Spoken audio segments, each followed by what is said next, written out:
नमस्कार दोस्तों, स्वागत है एक बार फिर से आपके अपने यूट्यूब चैनल विद्या प्रवीण में। और आज हम लोग पढ़ने वाले हैं भारत के संवैधानिक पदाधिकारी, ऐसे पदाधिकारी जिनका संविधान में उल्लेख किया गया है। हम देखते हैं कि उनकी योग्यता क्या है, कौन से पदाधिकारी हैं, उनके कार्य क्या हैं, उनका कार्यकाल क्या है। इससे संबंधित जितने भी प्रश्न बनते हैं हम लोग आज सॉल्व करेंगे। तो उनसे संबंधित पहला प्रश्न जो बनता है उसको देखते हैं। भारत के महान्यायवादी के विषय में निम्नलिखित कथनों पर विचार कीजिए। महान्यायवादी के संबंध में विचार करना है। वह भारत के राष्ट्रपति द्वारा नियुक्त होता है, सही है। उसमें वही योग्यताएं होनी चाहिए जो सर्वोच्च न्यायालय के न्यायाधीश की होती हैं, ये भी सही है। उसे संसद के किसी भी एक सदन का सदस्य होना चाहिए, ये गलत है। संसद द्वारा महाभियोग लगाकर उसे हटाया जा सकता है, ये भी गलत है। तो आपका जो सही आंसर है वो है 1 और 2। 1 और 2 सही है, बाकी सब गलत है। नेक्स्ट है, निम्नलिखित में से किसे भारत सरकार का प्रथम विधि अधिकारी समझा जाता है? भारत के मुख्य न्यायाधीश को, महान्यायाधिकर्ता को, महाधिवक्ता को या महान्यायवादी को? सही आंसर है महान्यायवादी को। भारतीय संविधान के अनुच्छेद 76 में कहा गया है कि राष्ट्रपति भारत के एक महान्यायवादी की नियुक्ति करेगा जो भारत का प्रथम कानूनी या विधि अधिकारी होगा। नेक्स्ट क्वेश्चन है, भारत सरकार के मुख्य विधि परामर्शदाता हैं सॉलिसिटर जनरल ऑफ इंडिया, उच्चतम न्यायालय के मुख्य न्यायाधीश, सचिव विधि मंत्रालय या अटॉर्नी जनरल ऑफ इंडिया? तो सही आंसर है अटॉर्नी जनरल ऑफ इंडिया को ही महान्यायवादी कहा जाता है और यही भारत सरकार के प्रमुख विधि अधिकारी हैं। भारत के अटॉर्नी जनरल विधि सलाहकार हैं किसके? राष्ट्रपति के, लोकसभा के, प्रधानमंत्री के या भारत सरकार के? सही आंसर है भारत सरकार के वो सलाहकार माने जाते हैं। भारत के महान्यायवादी को कैसे नियुक्त किया जाता है? संसद द्वारा, राष्ट्रपति द्वारा, संसद की सिफारिश पर राष्ट्रपति द्वारा, मुख्य न्यायाधीश द्वारा या लोकसभा अध्यक्ष द्वारा? सही आंसर है राष्ट्रपति द्वारा। नेक्स्ट है, निम्नलिखित कथनों पर विचार कीजिए। भारत में राज्य के महाधिवक्ता की नियुक्ति भारत के राष्ट्रपति द्वारा होती है, गलत है। महाधिवक्ता राज्य में काम करता है, तो राज्य में महाधिवक्ता की नियुक्ति राष्ट्रपति ना कर राज्यपाल करता है। नेक्स्ट है, राज्य के राज्यपाल की अनुशंसा पर की जाती है।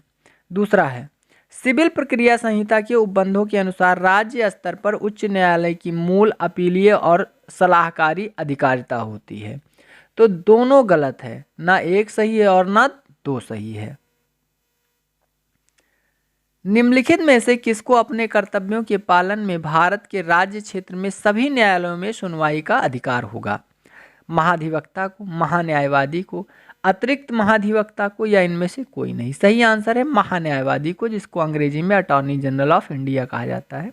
यह देश के किसी भी न्यायालय में सुनवाई कर सकता है। भारतीय संविधान के किस अनुच्छेद के अंतर्गत भारत के नियंत्रक एवं महालेखा परीक्षक की नियुक्ति की जाती है? अनुच्छेद 146, 147, 148 या 149? सही आंसर है अनुच्छेद 148 के तहत। नेक्स्ट है, निम्नलिखित में से किसके द्वारा भारत के नियंत्रक एवं महालेखा परीक्षक के पद का सृजन किया गया था? संसदीय अधिनियम द्वारा, संविधान द्वारा, मंत्रिमंडल के संकल्प द्वारा या इनमें से कोई नहीं? सही आंसर है संविधान द्वारा। संविधान के अनुच्छेद 148 में ही कहा गया है कि भारत के लिए एक नियंत्रक एवं महालेखा परीक्षक होगा, कंट्रोलर एवं ऑडिटर जनरल। भारत के नियंत्रक एवं महालेखा परीक्षक की नियुक्ति की जाती है राष्ट्रपति द्वारा, लोकसभा अध्यक्ष द्वारा, अध्यक्ष योजना आयोग द्वारा या वित्त मंत्री? सही आंसर है राष्ट्रपति द्वारा इनकी नियुक्ति की जाती है। भारत के नियंत्रक एवं महालेखा परीक्षक के पद पर नियुक्ति का कार्यकाल है 4 वर्ष, 5, 7 या 6? तो सही आंसर है 6 वर्ष, यानी CAG जो होता है वो 6 वर्ष तक अपने कार्यकाल निर्वहन करता है। 1971 के संशोधन महालेखा नियंत्रक के कर्तव्य, शक्तियां और सेवाओं अधिनियम लेखांकन और लेखा परीक्षण को पृथक करता है और CAG के लेखों की तैयारी के उत्तरदायित्व से मुक्ति देता है। यह संशोधन किया गया किस सन में? 1972, 1980, 1987 या 76? तो सही आंसर है 1976 में संशोधन किया गया। नियंत्रक एवं महालेखा परीक्षक की टीका टिप्पणी पर उचित कार्रवाई करने की अंतिम जिम्मेदारी है भारत के राष्ट्रपति की, सर्वोच्च न्यायालय की, संसद की या राष्ट्रीय विकास परिषद की? सही आंसर है संसद की ये जिम्मेदारी बनती है। निम्नलिखित में से कौन संसद की लोक लेखा समिति की बैठक में उपस्थित रहता है? भारत के महान्यायवादी, भारत के महाधिवक्ता, भारत के नियंत्रक एवं महालेखा परीक्षक, इनमें से कोई नहीं। तो सही आंसर है जो सीएजी होता है ये संसद की लोक लेखा समिति की बैठक में उपस्थित रहता है, यानी भारत के नियंत्रक एवं महालेखा परीक्षक। भारत के नियंत्रक एवं महालेखा परीक्षक के संघ के लेखा संबंधी प्रतिवेदनों को सर्वप्रथम निम्न में से किसको प्रस्तुत किया जाता है? लोक लेखा समिति के अध्यक्ष को, लोकसभा के अध्यक्ष को, भारत के कानून मंत्री को या भारत के राष्ट्रपति को? तो सही आंसर है ये भारत के राष्ट्रपति को। नियंत्रक एवं लेखा परीक्षक की नियुक्ति राष्ट्रपति द्वारा होती है, अपने पद से उसे हटाया जाता है।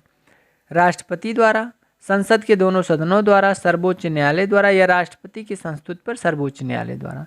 तो सही आंसर है सीएजी संसद के दोनों सदनों के द्वारा हटाया जाता है प्रस्ताव पारित करके। भारत का नियंत्रक एवं महालेखाकार निम्नलिखित का एक मित्र एवं मार्गदर्शक होता है? प्रवर समिति का, प्राक्कलन समिति का, प्रधानमंत्री का या लोक लेखा समिति का? तो सही आंसर है लोक लेखा समिति का मित्र एवं मार्गदर्शक होता है। लोक निधि का अभिभावक किसे कहा जाता है? राष्ट्रपति को, संसद को, नियंत्रक महालेखा परीक्षक को या मंत्री परिषद को? सही आंसर है नियंत्रक एवं महालेखा परीक्षक को लोक निधि का अभिभावक या संरक्षक कहा जाता है। भारत के महान्यायवादी के संबंध में निम्नलिखित में से कौन सा कथन सही नहीं है? वह भारत का प्रथम विधिक अधिकारी होता है। इसके अतिरिक्त वह भारत के समस्त न्यायालयों में सरकार का पक्ष प्रस्तुत करने का अधिकारी है। बिल्कुल सही है। वह संसद में अथवा संसद के किसी भी बैठक में भाग ले सकता है। सही है। उसे संसद की कार्यवाही में भाग लेते समय मतदान का अधिकार है। ये गलत है। वो संसद की कार्यवाही में भाग तो ले सकता है लेकिन मतदान नहीं कर सकता। अगला है, प्रत्येक राज्य में महाधिवक्ता की नियुक्ति निम्नलिखित में से किसके द्वारा की जाती है? महाधिवक्ता को अंग्रेजी में एडवोकेट जनरल कहते हैं।